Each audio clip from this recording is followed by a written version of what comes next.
Hey guys, what's up? It's me, MJ Fangirl. I am super excited to do this video today because I am joined by two very special guests, choreographers, producers, and creative directors, Travis Payne and Stacey Walker. Woo! Yay! We're so happy to be here. Yes, I'm so excited to talk to you both. In today's video, we're going to be talking all things dance, choreography, touring with Michael Jackson, and how you can take lessons to dance like the king of pop. Stay tuned. You don't want to miss it. You are now watching MJ Fangirl TV. Girl, you got to know. We can touch the sky like it's free. Okay, so before we get started, Stacey, Travis, would you please introduce yourselves? Absolutely. Ladies first. Well, I am Stacey Walker, and I'm a dancer, a choreographer, producer, creative director, creative partner with Travis Payne for many, many, many years now. I mean, we got to figure out how many, a lot. But Travis and I grew up in Atlanta together, so we have known each other almost our whole entire lives. Mm-hmm. Wow. Yep. And for those of you that don't know, I'm Travis Payne. I am a dancer, choreographer, director, producer, and longtime partner of Stacey Walker, as she just said.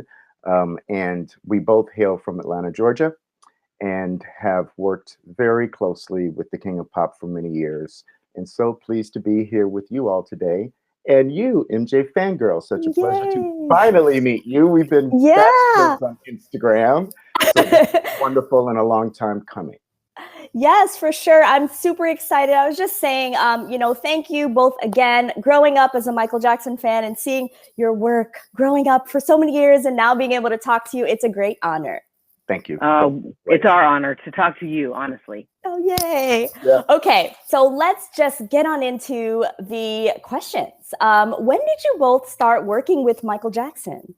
Well, I started working with Michael in 1992 on Remember the Time, a short film directed by John Singleton, and then joined the Dangerous Tour, which was already in progress shortly thereafter, upon which time I did a few shows, and then along with my former partner, Lavelle Smith Jr., became Michael's choreographers. So it's been a long time. It's been a wonderful road all the way up until 2009. And I started a bit later, not till 1996. I thought I would go to college and be a real person, but I was mistaken. So got my first job, quit the first day at lunch, and danced ever since. And my first experience with Michael was on Ghosts in 1996, I believe it was, with Travis, of course. I was a dancer there and a dancer on the History Tour, and then finally part of the choreography team with Travis, of course, on This Is It. Yep. That is amazing. Yeah. So I was going to ask before if you met on Ghost, but you guys have actually known each other for many, many years.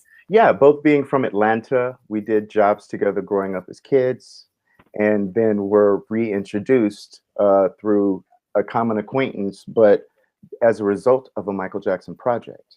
And we came back into each other's lives, and shortly thereafter, it was Ghosts. And then Stacey became a permanent resident of LA and went on the History Tour. And after that, we continued our partnership. And I was thinking about it, Stacey, and I think I remember our first job was with Courtney Love, Whole. So Wow. That's right. That's right. So we kept going on. And then, of course, we added a lot of work in Asia, specifically Japan, to the mix, and have been just sort of building on that momentum since then. I think Travis and I have worked together for about 23 years. Oh my goodness. Like this. And but we had danced together before, like back when we were teenagers. So we've known each other since we were teenagers, but been working together, like this for 23 years. That is something. And we still love each other. It's a blessing. It's a family affair. It really is. It really, really is. I trust Stacey implicitly, and we've been in the trenches together on many projects, Michael's and other artists' projects, productions throughout the world. And we still enjoy it. We still enjoy each other, our collaboration, and opportunities like this. He's my work husband. Yes. That is awesome. We all need one of those. Loyal work husband. Very. That is amazing. So speaking of collaborating with Michael Jackson, your names are both very familiar to the Michael Jackson fan community and to the dance community, of course. But one of my big questions is, I have seen that Michael Jackson has worked with several different collaborators for sometimes decades on end. And I wanted to know what it was that, maybe about your dance styles or your work styles that made the collaboration with Michael Jackson kind of a continuous thing, and vice versa, what also made you both want to continue working on Michael Jackson projects? Well, I think that Michael, as a creative, was, and as an artist, was relentless in his pursuit of excellence. And with that came innovation, risk taking, pioneering. And I think that being in his presence, you very quickly understood what the stakes were and what the opportunity is. And those of us who were fortunate enough to share in those experiences with him, I think he found a certain amount of confidence in knowing that we deliver and knowing that we'd be dedicated. And there was obviously a trust factor there, knowing that we would not take the ideas and go other places, or we would disclose process in a way that just was, not appropriate. But what we did was get to go on wonderful experiences. I remember Stacey saying in one of our interviews for This Is It, that you always just knew with Michael it was going to be special. So for us that were present in the room, and got to tour the world and, work on the film projects, etc. with him, it was an honor and a blessing. And he felt it, and you felt it from him. He always made you feel like you were so special, so appreciated, so worthy of the opportunity. And I always think about the first one and the last one, and he never changed throughout. He was always a champion for those creatives around him. Yes, I really do think you're right. It came down to trust, number one, on so many levels, being able to deliver. But, that was the beauty of working with Michael, is you were always surrounded by the best of the best. So you had the best dancers, the best singers, the best wardrobe, the best stylists, the best set design, so everyone was at the top of their game, which makes you want to be at the top of your game constantly, as Michael was always at the top of his game. So it was always a thrill to work with him. And I do think the longevity of Travis, especially working with Michael, had to do with the trust factor. He always, not only did Travis always deliver, but he was always, he was more than just a choreographer. I think he was a friend. And it's really special to be able to work with people you love, Yeah. The art is important, but when you love and trust someone, it makes it all that more special. Yes, thank you for sharing that. I think oftentimes we forget about the human connection that has to be there. And that seems to be so important, especially working with artists of that magnitude. Of course. I mean, I think part of Michael's genius was being able to connect with people on an emotional level, a visceral level, through his art, his lyrics, his musical compositions, his movement, his choice of movements, the editing of the films. All of it was meant to convey an emotion. And each of those elements had their responsibility, and he cared so immensely about the entire production. That's amazing. Yeah, you can definitely see that in all of the work. Still. I mean, I watched earlier projects and they've maintained, and they're still good, and they still, give me, butterflies, or, make my, hairs back here tingle because of the love that went into them from him being the architect of all of his art. But it was just, I think the way in which he created also was just so unprecedented. And it was meant to connect with people of all nationalities, wherever they are in the world, because we were, in his opinion, much more alike than we are different. Inclusion was always his thing. He was very ahead of his time, I believe, inclusion. Yeah. Mm-hmm. Yeah, it's amazing. Just in the Michael Jackson community, how many people I've been able to meet all over the world, all people from different walks of life and ages and ethnicities and backgrounds. It's really amazing. Amen. We agree. Yeah. So speaking of special projects, I really want to talk about Ghosts. This project, I feel like, maybe sometimes gets a little bit overlooked, especially here in America. Yep. So I really want to talk about it because I feel like Ghosts, especially particularly the choreography, I feel like it was so innovative and different compared to what we had seen Michael Jackson do before. So could you both speak a little bit about the choreography of that? And also, was this ever considered to be performed live? Was there anything that, we missed out on maybe? Well, Stacey, given it was your first MJ experience, feel free to jump in. Well, I'll have to say, and I know most of the dancers agree with me, it was probably the hardest job I ever had. It was very difficult. Not only was the choreography difficult, you've watched it. The choreography is so original and different. It's like nothing you had ever done before. So it's kind of scary to learn that. This was my first job in Los Angeles. I was used to dancing like a sexy girl, and I didn't know how to dance like a monster with dirt all over me and cobwebs and prosthetics. And, there was just so many layers of the job that made it difficult, made it thrilling. I mean, unbelievable experience, but really difficult choreography, really difficult costumes, heavy wool, like, really authentic old costumes. Then they would spray us with cobwebs, which was actually hot. They used a hot glue gun for that, actually. Oh my goodness. And they had a fan and a hot glue gun, and they'd spray you. And so the hot glue would like disperse, and that's how they made the spider webs all over us. Then they would dust us. So if we did this, dust would fly off of our costumes. And then of course we had prosthetics. So we had full, casting of our face and prosthetics on our face daily, which was really difficult on our skin and all that. And we worked on that job, Travis, for probably like over 2 months, right? Quite a long time. We did. And excuse me if I'm fidgeting. I'm actually trying to find some images from Ghost. And if I can't, what we'll do is I'll share them with you another time. But yes. I'm going to keep looking and talking. But yes, for me, having contributed to the choreography and also the editing of Ghost, it was definitely among the most difficult yet satisfying of my career. I tell people that the creative process was like boot camp and the filming was like running a marathon. In fact, Ghost took about 4 years total. We had started in a previous version that actually was different songs, some different production team, and different dancers.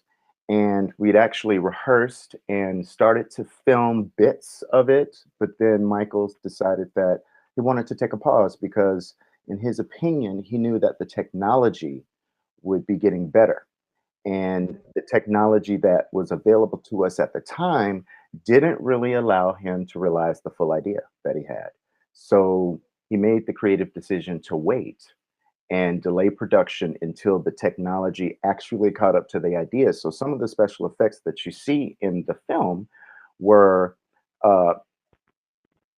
Ghost was among their first usages, aside from big budget features. So, it was that kind of tenacity and level of execution that was so important to him. So after 4 years of 2 different casts, a different set of songs, different set of circumstances, different filming locations, we were able to put together this work of art that didn't see a large global release initially. We had done a premiere in Japan, I believe. Well, it was definitely Japan. I don't know what city, but we did that, and it wouldn't be until I believe 2019 that Ghosts would show at Mann's Chinese Theater in Hollywood. Wow. And I think that was the year that the Scream album, all the scary sort of genre songs, was released. Yes, yes. Right? Yeah.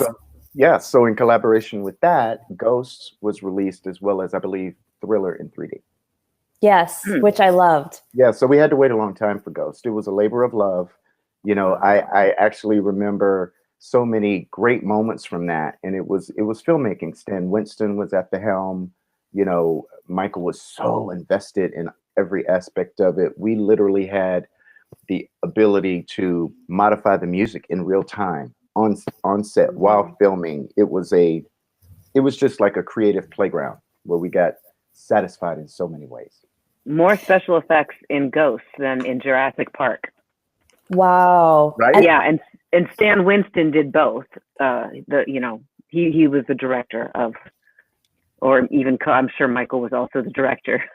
Michael had his hands in everything, right? Right. But yeah, Stan Winston was something. But more special effects in Ghosts than Jurassic Park. Mm-hmm. That is amazing. Just about the special effects, I just want to mention something funny.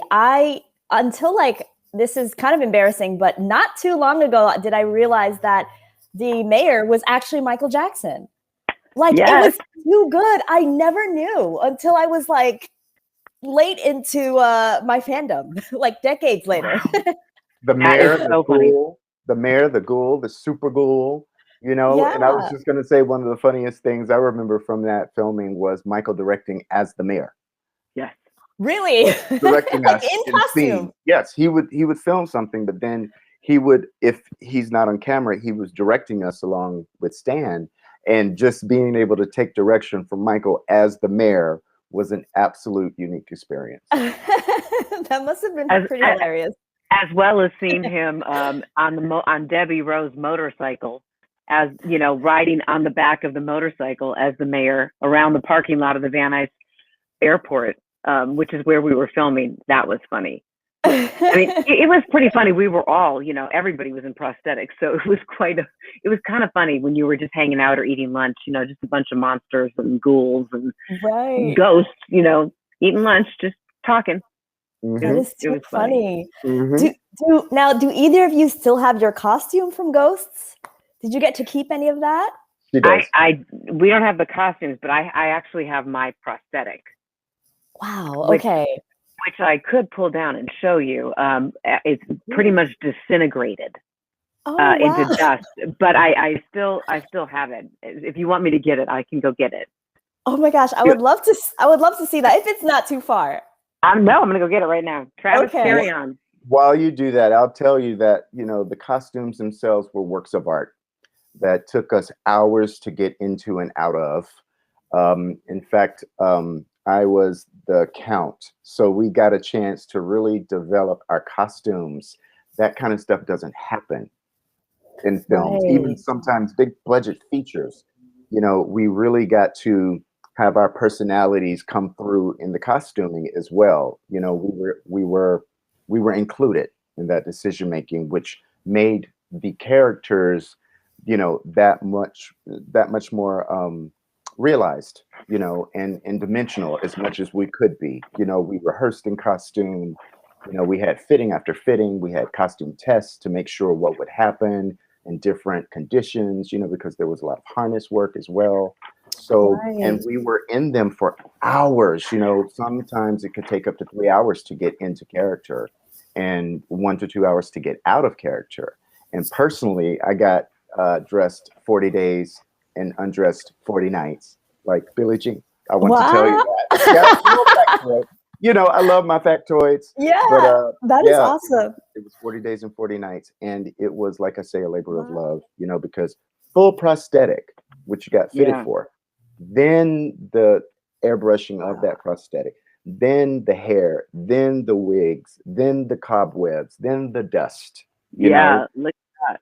Right? Yeah, that is look amazing. At that. It's all falling apart. It was, you know, it was on this, but now it's all falling apart. Oh wow! It's all like disintegrated. But this was my prosthetic.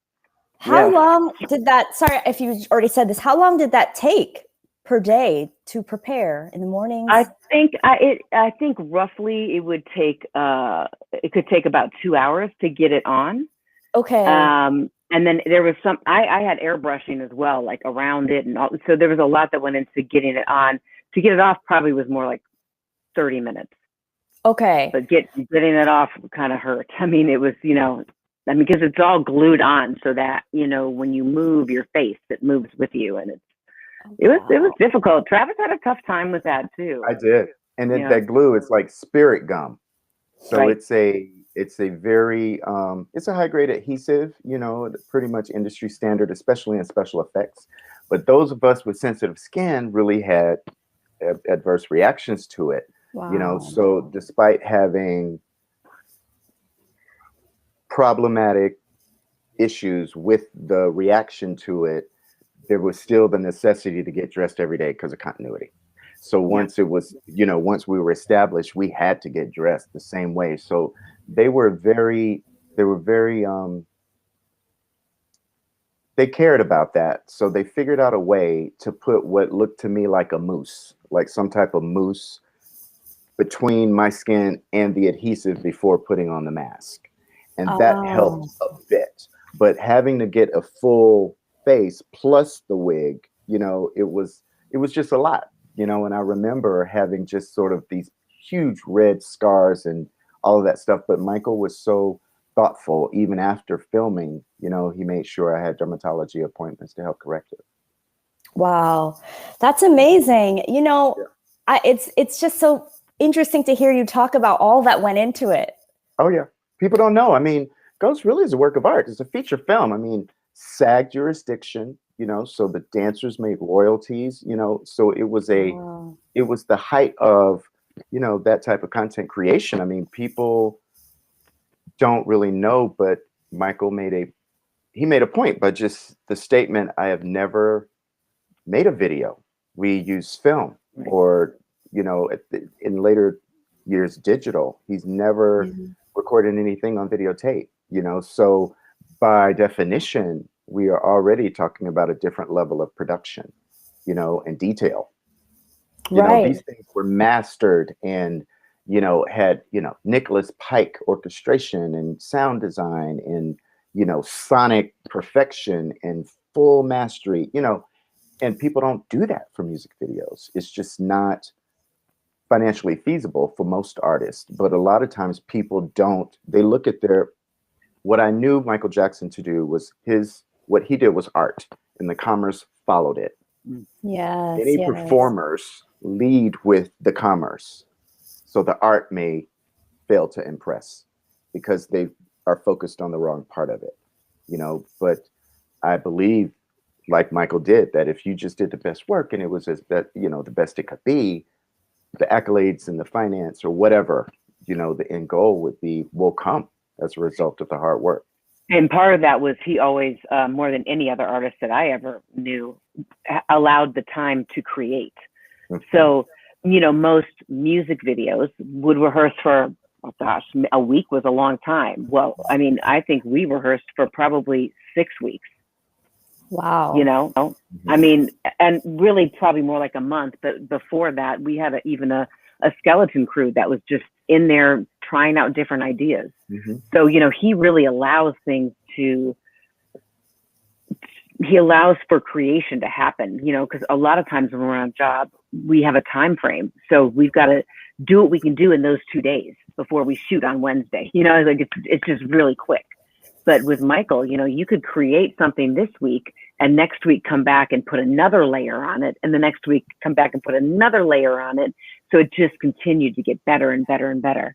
But that's a luxury that most artists don't have because it's very expensive. That's that boot camp I was saying earlier. Yeah. You know, we were I think we had 2 studios working simultaneously at Alley Cat, I think it was in Hollywood. Yes, it was. So we had a front studio and a back studio, and there was dueling combination creation going on. We teach a small group this, we teach a small group that. They'd learn it. We watch them, be inspired, figure out, okay, we'll keep this 1/8 from this version. We'll put it with this 3/8 from that version. Okay, everybody learned that version. Okay, you 4 remember that version. We'll start over with 6 more in this room. You know, so the combinations and the sections were auditioned. The content for the sections were auditioned. So we never took, and Michael rarely ever took the first version or the first idea of anything. He always said, okay, that's great. Let's record it, stash it away, you know, put it away. Let's put it on the back burner. Let's remember it. And then build on it, build on it. Okay, now let's push that all to the side and start the process over again. So we had the dancers rotating. We had, you know, the different rooms going on. We also had music editing and modification going on so that we could create edits on the spot, so that we could hear all of the things drop out and leave only the drum and, you know, a percussion sound, so that we could hear it in different ways, so that we could hear the vocal isolated. Just, we approached it from so many directions. And then after all of that, Michael throws another ingredient in and says, get lather. He meant Barry Lather. So bring Barry Lather in to shake up this whole boot camp we've been doing. And then it rose the entire group more, because he made healthy competition dynamics, you know, and it was constructive criticism, but it was like school, and it was like a competition, a healthy competition. He even did that with the editing. You know, we had teams editing in different places. He gave Lavelle and I a suite with Sweetlick was the editor at that time, Dan Sweetlick. And we sat with him and edited what we thought it should look like. And the sections of the film had to audition, and they had a competition. And so we won maybe 2 competitions, and then Michael and his editor win a competition. And then, you know, so when you look at the final piece, each section actually competed for its spot in the movie. Wow. That is amazing. That's something I've never heard before. How cool. Yeah. We got so Okay. many, there's many of them, but that was just the level, like I said before, of care, you know, that he would put into the production of this great content, and why it lasts. Right. You know, I know a lot of us in the fan community are hoping that Ghost does get the Thriller 3D treatment someday. So I'm crossing my fingers for that. To see it in 3D, that would be amazing. It deserves it, and Michael would want that. Yeah. Okay, so here's a kind of related question to that. So I'm curious about the creative process.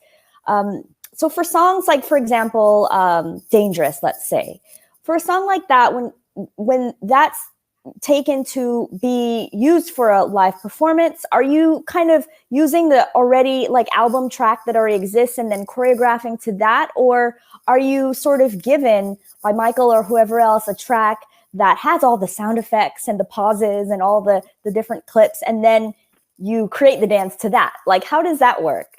Great question. And again, being in the height of the creative sort of fold with Michael, you know, another blessing of working with him was he'd allow us access to his masters, or what would be the stems. They are called stems of his masters. So that's individual parts of the song. So we could do what's called performance edits. So we would mute certain parts of the song, or we would edit parts of the song, or we would insert other sound design, whether it be Janet saying, get the point, good, let's dance, or Good, Bad, and the Ugly, which was a Michael idea for sure. But during my time with Michael, I got to participate in the editing of the performance versions of the song. Oftentimes, we'd add Foley of the dancers' voices, including myself, to the recordings. We'd be in Foley's like sound effects, like if you hear brushes or a snap or that kind of stuff. Yes, You know? I recognize that. Okay. Yep. And sometimes Michael would actually be in the recording studio with us, and the dancers would be around the microphone, and he'd direct us in sort of like beating on things. Certainly for our later versions of Dangerous, which I hope people really will get to see in a huge way. There was a lot of Foley sound design, which was added to the track. So you hear the group of dancers who were actually meant to be on stage in the track, you know, so it just added another layer and another dynamic to the performance. So, you know, seeing Michael in his creative process in a recording studio was different than in a dance studio, but he just knew all the tricks. He knew where to tell you to stand around the mic. He knew what random items in the recording studio may produce a desired sound. You know, he grabbed like a pencil or a pen and hit it on the side of something metal, or find like a block and play it, because you'll have Foley items that are just random items. It's like a collection of items that may just make interesting sounds, and they're sort of there for your use. And he would combine and try things, and we that got to witness that, it was like, whoa, and I got introduced to, speaking of Foley, quick story, Jimmy Jam shares with me on Instagram this, I think, sort of weekly or monthly breakdown of a Michael Jackson song. And so you can hear in many of Michael's original recordings for his albums, his clapping or his stomping his feet or snapping his fingers, and oftentimes we'll just leave it in there, as a little sweetener for feel and texture, so a lot of artists don't go to those lengths and certainly aren't going to have hundreds of tracks make up one song. But that was very common for Michael. What was really cool, specifically like on This Is It, we would be in the rehearsal studio, say, rehearsing Dangerous, for instance, and just to some existing track, right? Maybe it started with the basic track, but then, we'd be like, oh, let's do a double chorus, or let's cut this out, or make the intro longer or shorter, or what have you. But the coolest part was in the corner of our dance rehearsal room was Mike McKnight, who was a magician. He was there with all his equipment, and we would do a step, for instance, brush, and we'd be like, hey, Mike, can you put in like a psh, psh, and he would be like, and we'd have it like that in 2 minutes. Wow. In rehearsal. We'd have snaps, we'd have a cough, whatever it may be, any of those stomp noises. If we wanted to add any kind of sound effect, we could do it immediately right in the rehearsal room, which was unbelievable. Never had I ever experienced that on any other job. I think that was really cool. That was a luxury. Absolutely a luxury. But when you think about creating at that level, kind of essential because it's efficient. You can get so much more done. You can have different versions of things. Like we would list our versions. We would date and timestamp them, because you might go through 4 or 5 versions of a song in one rehearsal, or in a week, you might go through so many versions that you go back to Tuesday, the 3rd version, which was at 4:52 p.m. Okay, let's see what that one was. Oh, right. So we do that with the sound for sure, and started doing it with choreography. So it was just, and working with Michael, I say it was like school, preparing you for your life as a creative, preparing you for your life as a performer or an artist, but showing you new ways in which to perfect your craft and to learn and to remain a student. As dancers, there are not many who would open up that plethora of information in sound design and, film production, theatrical stage production, and the behind the scenes of the stage, design, and just include you in that and want to hear your opinion. And of course, he would test you, and he called it creative jousting. So if you presented something, he says, is it the best it can be? What about this? How about that? Have you thought about this? Have you thought about that? And it sort of comes at you and you're like, okay, but it makes you really process everything as much as you think you can before you even bring it up, because he's going to be discerning. He's going to be critical of it because he wants you to be better and it to be the best it can be. Wow. That must be challenging, but yet like very rewarding, because you can see kind of what your ideas come to fruition and other people's ideas. And it's just a great meeting of the minds. Dream come true. Oh, yeah. That is awesome. Okay, so I heard you mention a later version of Dangerous. Can you speak to what that might be? Because I am a huge fan of Dangerous. I know a lot of people are, but I actually, this is just a small story about myself. I went to summer camp and I met a camp counselor that knew the Dangerous choreography, and he taught it to me, and we did it in a talent show. That's awesome. I love it. So, you want to see that? Yeah, I will share the video with you later. Okay, good. You must. Yeah, you can tell me how it is. Be honest, okay? Of course. 16-year-old MJ fangirl. Of course, we'd love to see that. And with regards to the later version of Dangerous, we started it years before, but kept adding to it. I think it's Dangerous, of course, started in 92, I believe, or 93, at the AMAs. And then we did it again in 95 for MTV, which was nominated for an Emmy, by the way. Yes. And then after that, we were going into a production a few years after that. I believe it was HBO One Night Only. So we had an opportunity to reimagine Dangerous. We had been before that, but thought we'd unveil something new at HBO One Night Only, which never happened. So we never got to finish it. So when it was time for This Is It, we came back to it and started to add to it again. And that was part of the beauty of Michael's pieces, is that the numbers were always allowed to evolve, remaining works in progress. So Dangerous was among those that, you know, saw different versions and incarnations, both musically and movement and stylistically. So later version, partly being inspired by the great Clockwork Orange by Stanley Kubrick, which was, I think, one of Michael's favorite films, and taking the sort of the rebellious nature of that and replacing the smooth criminal essence that, you know, had been in Dangerous, with this more sort of contemporary, more street, edgier interpretation. So it was darker. It was kind of darker, more cinematic. It was cool and more cinematic. And Wow. so a different sound design. It's going to have a new illusion that was meant to be the climax of the song. And we did actually get to perform a version of it in Japan one time with the This Is It dancers, and I got to dance the lead. And it was one of my final sort of big on-stage performances. And it was just so great to have that be a full circle moment, you know, with Dangerous being my very first work with Michael as a choreographer. But yeah, it just still remains one of my favorites. I mean, the track by Teddy Riley and Michael was just undeniable.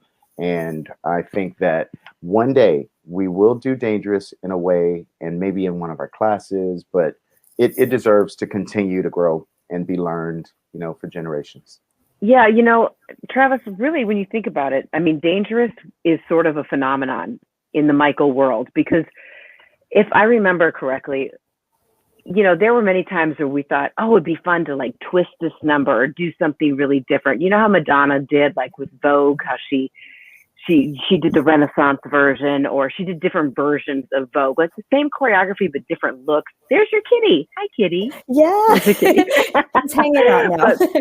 But anyway, so I remember This Is It, like talking about, oh, it'd be fun to twist this song or make this a little bit different. But Michael was always like, why change something that's perfect to begin with? You know, why would you want to change it when it's already the best of the best, which I do agree with. And I get that mentality. But Dangerous is the one number that kept evolving over the years. Like it kept evolving, and it's really special. It's kind of, it's so memorable. It's just one of those very special numbers. I remember seeing Dangerous for the first time in '95 on MTV Awards. That was the first time I saw it. And I was sitting on the floor watching that TV, and I cried after. Wow. I cried because I was just like blown away. Never had I seen like male dancers just dancing like men. You know, it was just so different, so impressive. Ooh, I loved that number.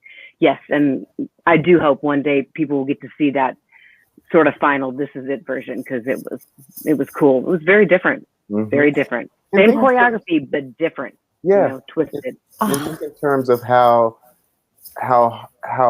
amazing a feat it was without a proper short film, you know, Right. to go with the song. It didn't have a short film. So I suppose the live performances became the short film representations of Dangerous. So that in itself was, I think, very unique, and not many people could pull something like that off. To have a performance piece be so popular without the support usually that a record release has. That's amazing. That is so true. Yeah. Awesome. Well, did it happen to be recorded? Any rehearsals of it? Like with, you know, the dancers and Michael too? Oh yeah. Oh yeah. Oh yeah. Oh yeah. Wow. And in the editing of This Is It, you know, in an attempt to keep the film at a reasonable length, you know, there were some songs intended to be performed that were excluded just because they're, you know, the film didn't need to be as long as the concert would have been. So, Right. you know, Dangerous was one of those that was not included in the final version. But hopefully one day we'll get to see that footage because it was special. And though it was still not completed, and another sort of factoid, Mike McKnight and I finally finished the last edit of the music on June 25th, the morning of June 25th, 2009. Oh. You know, so Michael would never get to hear it in its completion or see the costuming that was created for it finalized. But, you know, it was and remains one of our most favorite and sort of highlights of our time together. Yeah. Wow. I'm not sure if you already answered this, so I'll just check with you first. Okay. So I want to ask whether there are other songs that were prepared for the show that we didn't get to see in the film. Are there others besides Dangerous? I can think of one other. I can think of Dirty Diana. Right. Okay. Oh, no, Okay, so- well, we didn't really see that in the film, right? Not really. We saw a little bit. The song played. The song transitioned into something else, into another. But we song. didn't see, yeah, I think it Dangerous and became Dirty the Diana. pyro. Yeah, I think it became the pyro segment. That Yeah. we got into Okay. the pyro segment by seeing Danielle on the bed of flame, the burning bed, you know, to get us into this pyro demonstration that did make it into the film. But in addition, That was going to be cool. Yeah. Yes, it was. In addition to Dangerous and Dirty Diana, there was also Heal the World, which was Wow. not shown in its entirety. And alternate versions, like we didn't see A Stranger in Moscow. We didn't. There was just things. What about the sign language one? Will You Be There? Will You Be There? Yeah, that was not included. That wasn't in there either. Yeah. Right. But we did do Will You Be There for Michael's Global Memorial simulcast. Okay. Yeah, but yeah, so there were others, and in fact, Will You Be There, which was originally choreographed by Michael Jackson and Vincent Patterson, we had added another layer of sign language choreography for the performers, and you know they underwent training, you know, to learn this sign language choreography, and they worked on it so hard. So one of the things we thought was it would make so much sense to feature that, you know, at the Global Memorial. Right. Wow, that's amazing. Thank you for sharing that. I do hope that we get a chance to see some of that, you know, maybe in an anniversary release or something. Maybe That would be so special. That would It be. would That be. would be. I think that Michael's fan base and supporters always enjoy seeing, you know, new things. We remain fans too, you know, and YouTube and the internet has made it so much easier to connect with other members of what we call the Michaelverse, the Michael Jackson family, you know, fan family, or if you would. But, you know, I love finding new things online or seeing a high definition version of the concert from Brunei, which I'd never seen, or, you know, things that we did early on, like Vitten Das, or, you know, seeing or his arrival in South Korea, or just things that, you know, before the popularity of the internet was just not available to you unless you saw it in a book, or Right. yeah, or saw the newspaper, you know. Now, speaking of that and the tours, I wore the History Tour shirt today. So I know you're both on the History Tour, right? Yeah, yeah. Yeah. I wanted to ask you this. I've heard a little bit, you speak to this a little bit before, Travis, but I wanted to hear from you both. How is it touring with Michael Jackson comparing to other artists? Because I know you've both worked with other artists before. Well, I mean, there. I don't know. I think there was no. That was just the best of the best. You know, I mean, the flights were great. The hotels were great. You just felt like a rock star. You really did. I mean, you know, there was just Michael fans everywhere. Always so excited to see you. It was just so special. I mean, you really did sort of get that little slice, that healthy little slice of fame, you know. Yeah. You felt pretty cool. You did. It was really a fun time. Just think dream come true. Just think the height of a dancer's career, you know, and then to get to also be a choreographer on History was just like a dream come true. Again, it was an undescribable feeling being on not only a tour, but to get to perform nightly with Michael Jackson. The adrenaline in those moments that I felt, I have not felt since, really, because it's really hard to put into words. You know, you just work so hard to get to a place, and then it pays off in such a way. You know, I've been to many of Michael's concerts. I've been to many of Janet's concerts, but you know, until you're on the stage receiving that wave of sort of like noise and cheers, you know, for him, but just to be able to feel that and experience that beside him, you know, like Stacey said, was just incredible. And of course, we were compensated well for our work. Of course, we traveled, you know, 5-star. Of course, we stayed in the best hotels. And of course, we had, you know, wonderful fan experiences.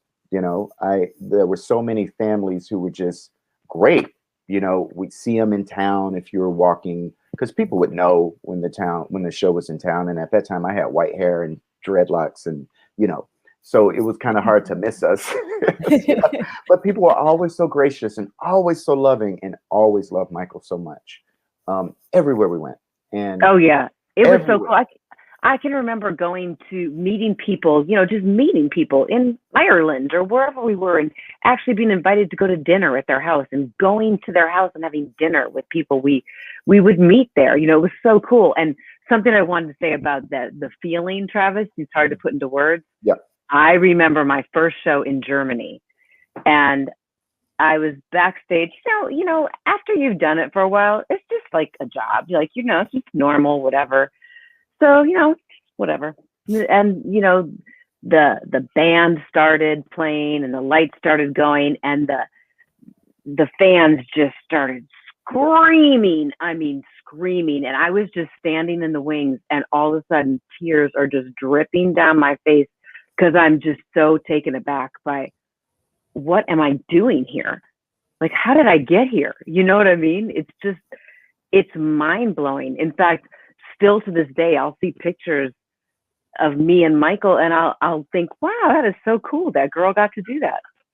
I can't even realize that it was me, because that couldn't possibly be true. Mm-hmm. I mean, honestly, like, I still don't know it's real for some reason. Mm-hmm. Just bizarre. We are so blessed. Yes, yeah. We are. He made us. He allowed us to be superheroes, rock stars alongside him. You know, and just experience that kind of magic every night, and just to be there and get to see him perform. You know, so on our breaks between songs, rush to the wings to just really watch Billie Jean every night. And just be like, oh my God, he just changed that right up. Oh my God, he's beatboxing tonight right there. Oh wow, okay, he's doing more side class. Oh wow, that's a new move. You know, it was like just being a fan, a super fan, and it just, the love for him continues to grow. It really, really does. And I'm so glad that, you know, younger generations and future generations of performers will really get to appreciate and learn, because he's left such great work. He's left such a great body of work that anyone who wants to do anything in the arts and entertainment must be a student of the Michael Jackson, you know, method. Yes, yes. I think that's so cool how you kind of remember it as like almost like a dream, you know, all these experiences. Do you ever like pull up YouTube and try to look for any special onstage moments or memories you had from certain shows? In fact, sometimes, you know, the feed will suggest things to you. You know, I started on my YouTube channel you know, a folder that says MJ Plus. So it's everything that I find that I think is cool, Michael related. Some things I didn't know, you know, some things I was in, some things predated me, you know, but they were all sort of like, to me, my collection of memories and reference and archives, you know, along with the stuff I have in my house and in the office. but the finding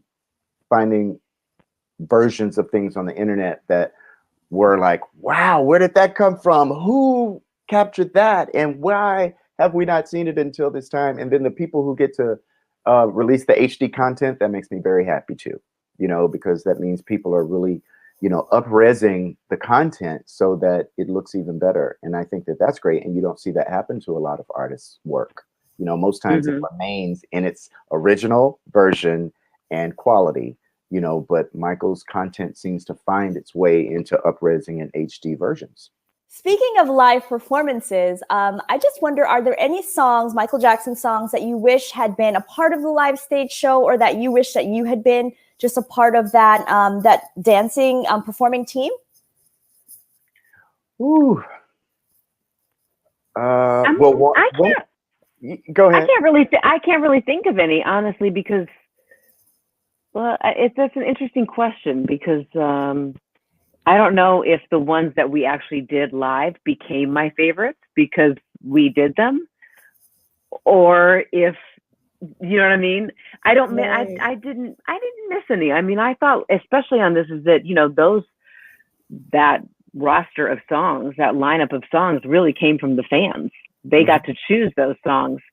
So that was pretty cool. There you go, Travis. He's got that whole list. Now, is that the list from all of the polling that was taken on the Michael Jackson website? Sure is. I believe so, yep. Are those the votes? Yep. I see numbers. Oh my gosh, my vote is in there. Yep. Yay! I don't remember what song I voted for because that was a while ago. However, that is so cool. Yeah. I mean, for that reason, I don't feel like This Is It, especially, like, we missed any. I think we had gosh, it's hard because there's like hundreds of songs that you don't even realize how many songs he had, but to narrow down, I feel like we got the best of the best, in the amount of time we had. What do you think, Travis? Agreed, especially for This Is It, because it was opened up to the fan base to just literally musically supervise the show, as it were. And he really took heed. And that's how we chose, seriously. But for history, I remember, wanting to be able to do In the Closet, which remains one of my favorite songs. And, after asking several times and finally Michael saying yes, then we were left with figuring out what it was going to be, because we were already on tour. And I didn't expect him to say yes so soon. Certainly not, okay, put it in the show tomorrow or next show. So that did happen, and we got to put, a piece of choreography we call "Oh Faithful" from Dangerous as the hook, because we didn't really have time to come up with something, but that was the way he was. If it was a good idea and he thought it would work, and he figured that you could figure it out, he'd try it. Just like in This Is It. In Starting Something, in the break where we pose for photos. Yes. I said, it'd be cool. You should do the beginning of Speechless right there. You haven't been here for a while. It'd be such a nice moment, like a little love letter to your fans and those that stuck by you. He said, I don't know. I mean, we'll be in such a high pitch there. I don't know if you want to break the moment. I said, that's exactly why we should do it. People won't expect it. He said, sure, okay, let's try it. And the one time he tried it and did it, we got to include it, and This Is It. And people have written about how special that moment is, and I'm like, yeah, because as a fan, knowing what I would want to hear him say for the first time we stopped the show, and he says that, it just, to me was going to be a wonderful moment. And I'm so glad it did turn out as good as it did.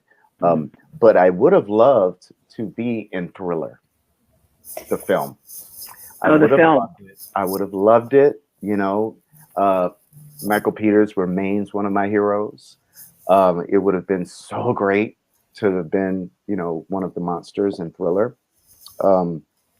One of the then I wish I could have been in Smooth Criminal. I already know that. That's your favorite. That's your favorite. I love it. Yeah, but again, Thriller. was ahead of its time, not only because of the final, the final product, I suppose, but because of the process too. It was a film, with Right. union and insurance and, paid, into unemployment and retirement. It was really ahead of its time, and it was treated like a big budget feature, so that everybody there was just so appreciative of the experience, like Michael gave us for Ghosts and others. But yeah, Thriller, Michael Peters, Michael Jackson, Thriller. Yeah, what you talking? Is creative direction the correct term for what you both do now for the other artists? Sure, yes. Like Okay. creative direction, show direction. Sometimes we do movement styling, if it's not necessarily a million dancers and an artist, sometimes it's Jim Carrey, sometimes it's Jennifer Aniston, or actors or models, or Halle Berry in a commercial, Oh, or Beyonce in a commercial. So it just varies, okay. goes from the smallest, project that it's like kids in a Target spot who are toddlers, all the way up to, Michael Jackson. Michael Jackson soldiers, in Budapest filming the History commercial, and Michael and Janet in Scream, and what all that was. So it's just a range of the work, and we're just so wonderful and so pleased and honored to have participated as much as we did. I know now you both do creative direction for artists here and abroad for different shows. And I want to know, how did that come about? You both coming together to work on those projects. And also, do artists really want to incorporate elements of like that Michael Jackson stage show? Do you find that at all?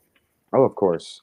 I think people are always curious about Michael's production process. And, we're happy to share our experiences.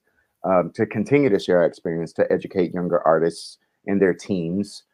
But many times, people are so fascinated, by the legend of Michael Jackson and want some of that for themselves. Or you have those, I'm hard pressed to find an artist who's not grown up being a fan of Michael's work and has some aspect and influence in their presentation.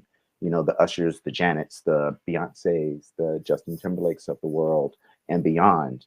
But even in Asia, a lot of our artists over there, we meet them because they like Michael, or, they know we've worked with Michael. So they're curious about what we could do with and for them, so he's continuing to open doors. Which, that reminds me of our first time really creative directing a live tour. We were in Japan working on another project. Mm-hmm. And when we got a call to creative direct, show direct a K-pop group called 21, which we love. And I just remember working our normal show in Japan all day, and then we'd run home, eat dinner, take a shower.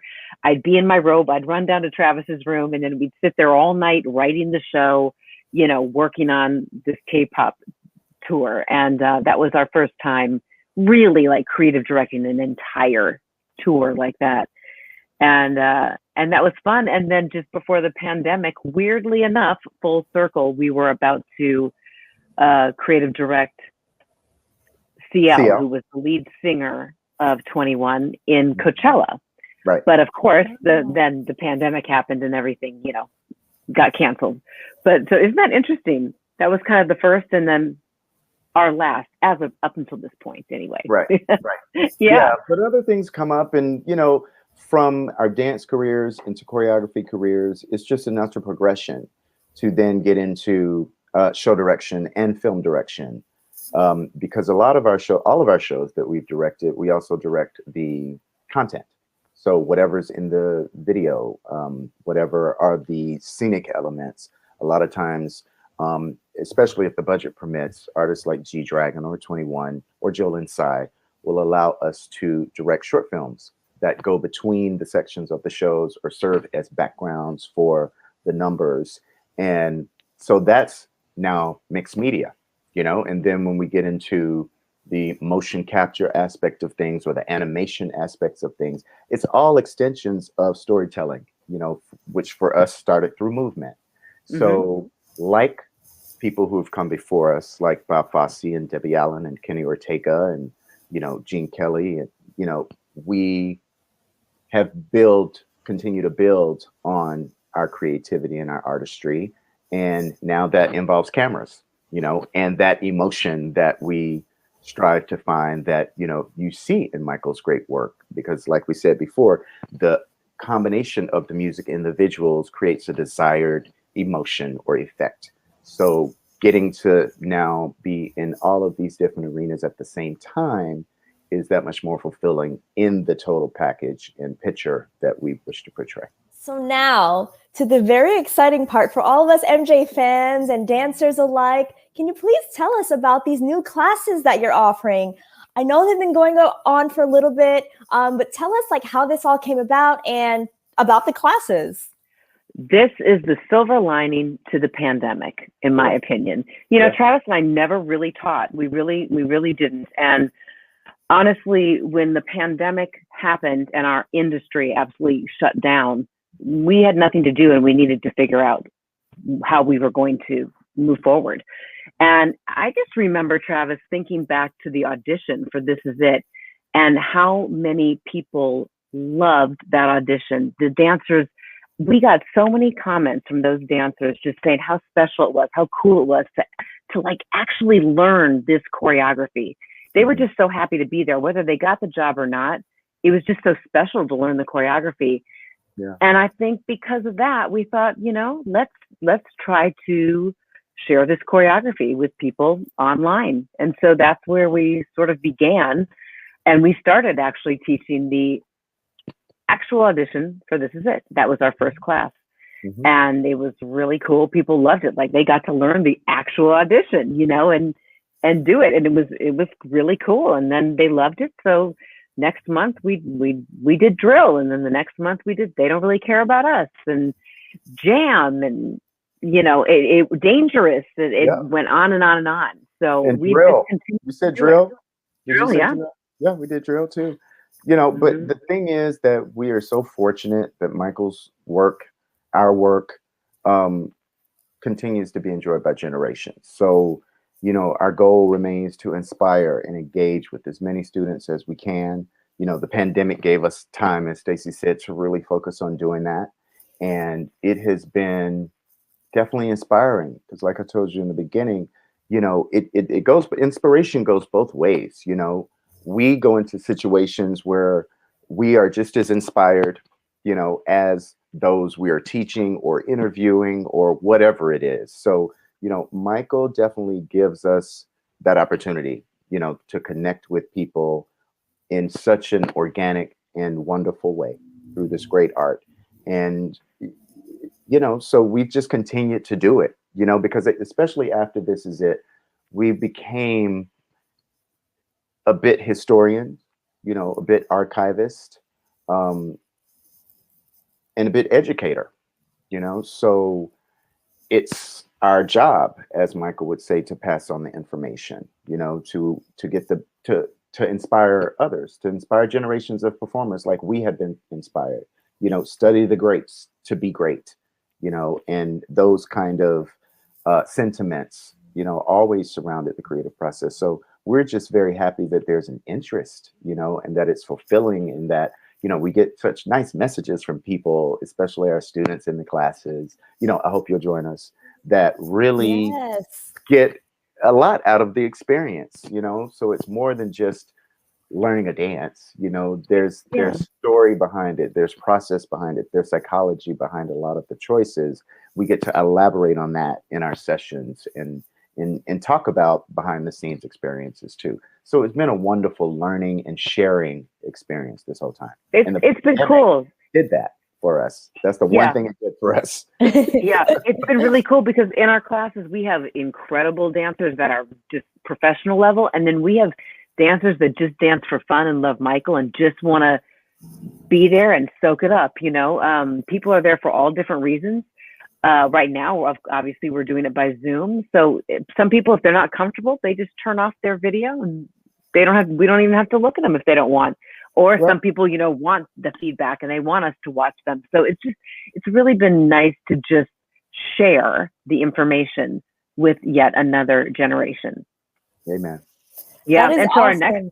our next class, and we do a mixture of like iconic stuff with new stuff. So Yep. our next Yep. class, we're going way back. We're going to what's our next one? Can you feel Can it? you feel it? Can you feel it's our next class? It's Mhm. really hard. It is. No, That's such a it's great funny. song. We made it up and we were like, I don't even know if we can do this. No, Right. we can't. Good. But it's really Yeah. fun. It's Yes. really fun. Yes, and it's important to us to celebrate the classics too, you know. Yes. And then, you know, so it's like classic and future, you know, so we try to mix it up with nuances from, you know, contemporary stuff now too, to keep it fresh, you know, because the audience range is from young to mature, you know, and in between. So it really affords us the opportunity to just have a good time, celebrate this great art, these great artists, and this great work. It's really, That's really fun.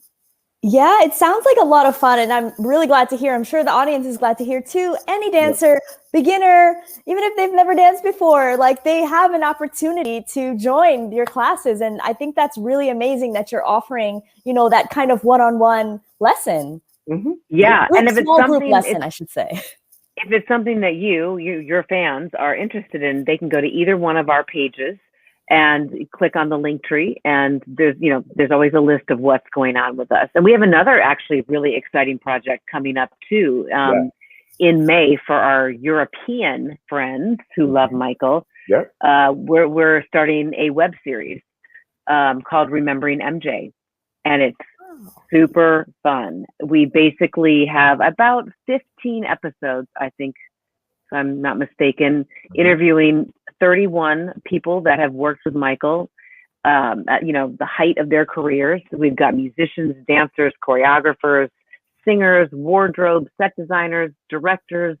You know, we've got Kenny Ortega, we've got Taco, we've got Eddie Garcia, we've got just so many different people we talk to that remember MJ with us, and it's really cool. This time is just open to Europe though, and that starts May 1st.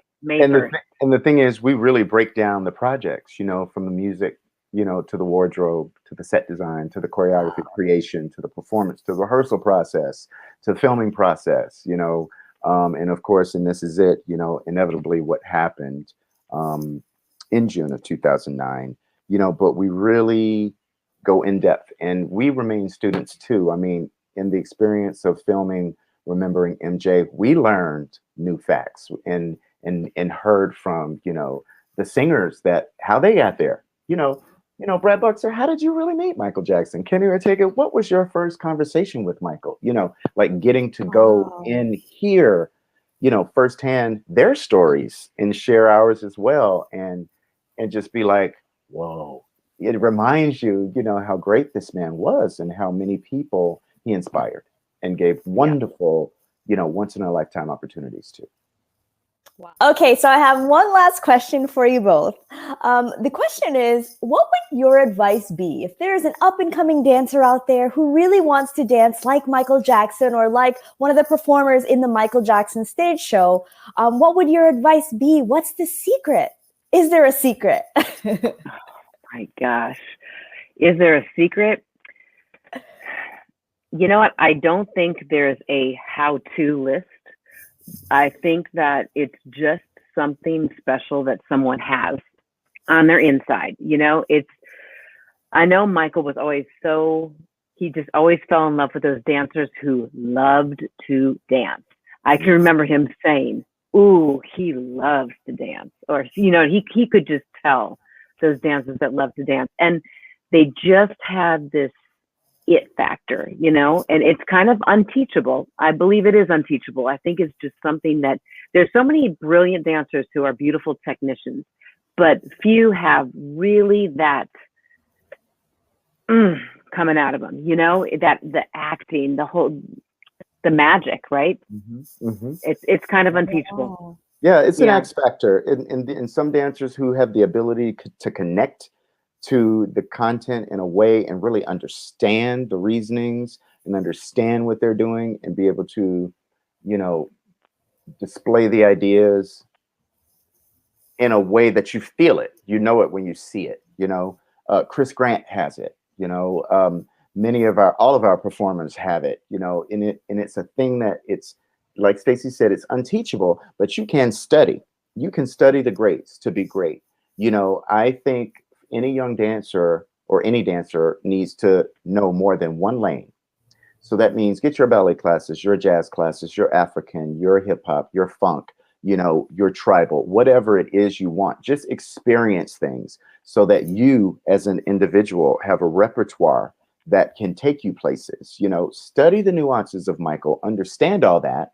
But at the same time, I employ any dancer to define their own movement, their own style of movement at the same time, you know, because it is wonderful. And Michael was inspired. You can see his inspiration, you know, from Gene Kelly and Fred Astaire to Jackie Wilson and, you know, the great James Brown and Sammy Davis Jr., you know, Ben Vereen, Diana Ross. You can see his influences, but he was able to make his own lane and his own style of dance. So we as choreographers got to really witness that and also hear from him a lot of his stories about how he came to love certain works of art or certain pieces of choreography or certain films and what they mean to him and how much they contributed to his art.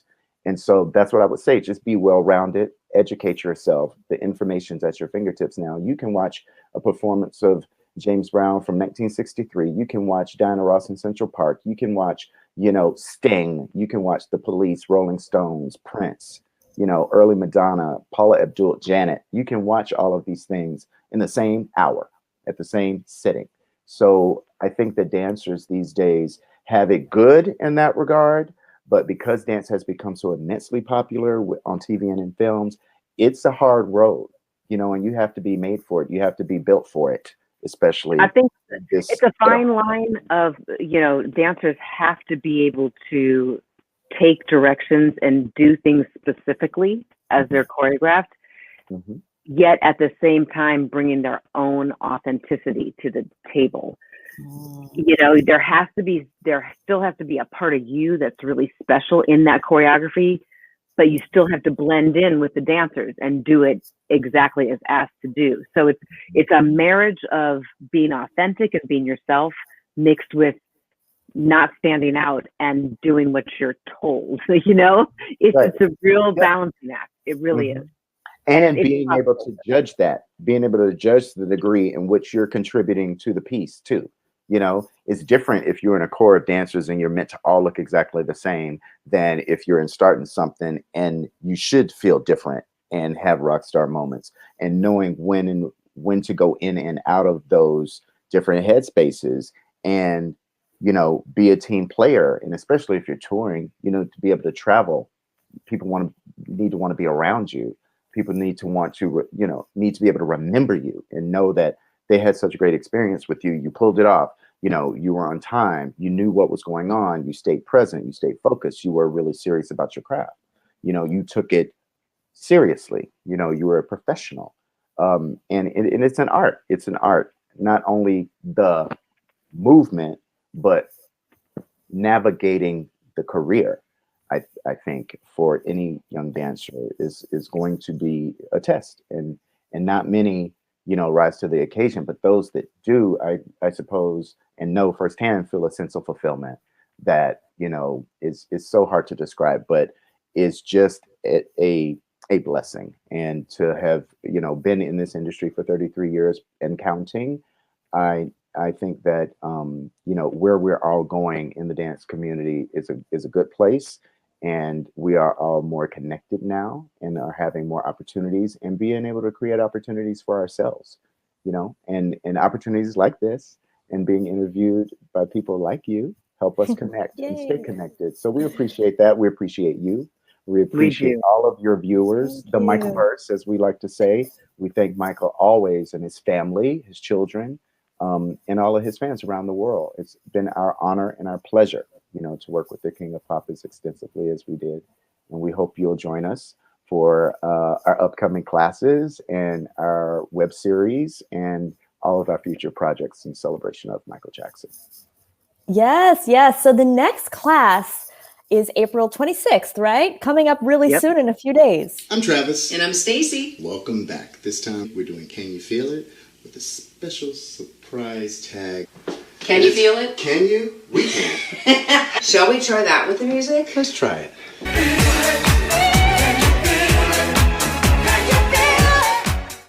Oh, Yep, Monday, April 26th, we've got a class. Here, it's for anyone, but it's mostly for here in the US. And then on Tuesday, we actually have one in the UK. So awesome. Yep, all are on our pages. Yep, and we also do France, right? And Japan sometimes. Yep. So it's just wonderful, and we love to connect. We love to stay connected. Oh, well, thank you so much. Thank you both for joining and sharing your expertise, your knowledge, your personal stories. Like, it really means a lot. And I really enjoyed this conversation. Good. Oh, so did we. It was great talking with you. And I hope all your many fans enjoyed it. We love you and appreciate your support always. Yes. Well, okay. Before you go, can you tell everyone where they can find you on the World Wide Web, whether that be Instagram or Facebook? Where can they find you? Well, we are The Real Travis and Stacey on Instagram and Trav Stace on Twitter. And I think we're The Real Travis and Stacey at Facebook as well. And then visually, if you'd like to do your handle, Stacey. Yep, at Stacey Alexis Walker. And Stacey is just Y, just so you know. Yep. And Travis Payne 1, right? Yep, on Instagram. And then I'm Travis Payne on Facebook and Stacey Walker on Facebook. That's right. That's right. Look for us. Yeah. Amazing. Well, I hope that everyone has enjoyed this as much as we have here. This conversation was awesome again. Everybody, let us know in the comments down below. First of all, what is your favorite Michael Jackson song to dance to? And what is your favorite piece of choreography? What's your favorite Michael Jackson dance break? Tell us. Join us in the discussion down below. Thank you again, Travis and Stacey. Hopefully we'll see you in a dance class very soon. And we'd love it. And let me tell you this too, MJ fangirl, you were in New York when we met. How are you liking LA? Yes. Oh my gosh. I love it. I love it so far. I'm loving the weather. I'll be honest, I was a subway girl. So driving every day is a little bit of a challenge for me, but I'm learning. Right. Well, we'll have get to used see to each it. other. We'll have to see each other in person now that we're kind of getting back to a little bit of normalcy and outside is open again. You know, maybe we can, get together and go on a sightseeing moment of some Michael moments. Or that would be amazing. Yeah, that would make my year. I'd be so happy. Maybe we could shoot a video. Maybe we could just shoot a video. Let's figure it out. Yeah. Yes, let's do it. Okay. Well, I think look at that. See, ideas. He brings us together. He inspires us to go do the good work. See? Exactly. Thank you. I'm so excited. And again, thank you so much. All right, everybody. See you guys next time. Bye. Bye-bye. See you.